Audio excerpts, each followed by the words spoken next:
পরকীয়া প্রেমের জেরে রাজধানীর মুগদায় খুন হন সৌদি প্রবাসী মোকাররম মিয়া। তাকে হত্যা করে মরদেহ ৮ টুকরো করার ঘটনার মূল পরিকল্পনাকারী হেলেনা ও তার মেয়েকে গ্রেপ্তার করে এই তথ্য জানিয়েছে র্যাব। হত্যায় জড়িত আরেক নারীকে গ্রেপ্তারের চেষ্টা চলছে বলেও জানানো হয়।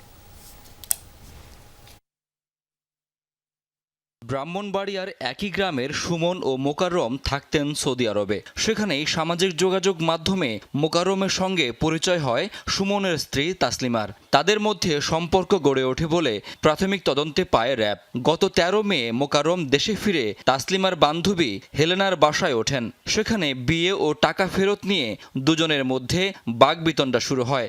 এক পর্যায়ে আপত্তিকর ছবি ছড়ানোর হুমকি দিলে মোকাররমকে হত্যার পরিকল্পনা করে তাসলিমা। সেদিন রাতেই হেলেনার ১৩ বছরের শিশুকে ধর্ষণ চেষ্টা করলে তাসলিমার পরিকল্পনায় যুক্ত হয় হেলেনাও। তাসলিমা যখন তাকে বলে যে তার পরিকল্পনা অনুযায়ী তাকে হত্যা করা হবে, তার পানির সাথে মিশিয়ে ঘুমের ওষুধ খাওয়ানোর চেষ্টা করা হয়, তখন হেলেনা বেগম তার মেয়ের প্রতি আপত্তিকর কর্মকাণ্ডের জন্য নিজের মনে থাকা ক্ষোভ থেকে সে তাসলিমা বেগমকে সাপোর্ট করার জন্য রাজি হয় এবং পানির সাথে মিশিয়ে ঘুমের ওষুধ খাওয়ানো হয়।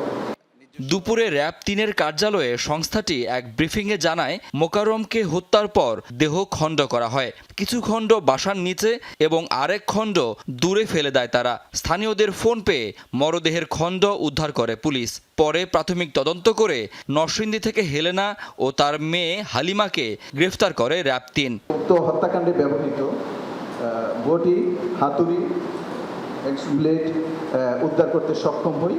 তবে ঘটনার মূল সন্দেহভাজন তাসলিমা আক্তার হাসনা এখনও পলাতক। তাকে ধরতে অভিযান চলছে বলে জানায় র্যাব। আমরা তাকে আইনের আওতায় নিয়ে আসব। শাকিল হাসান, যমুনা নিউজ, ঢাকা।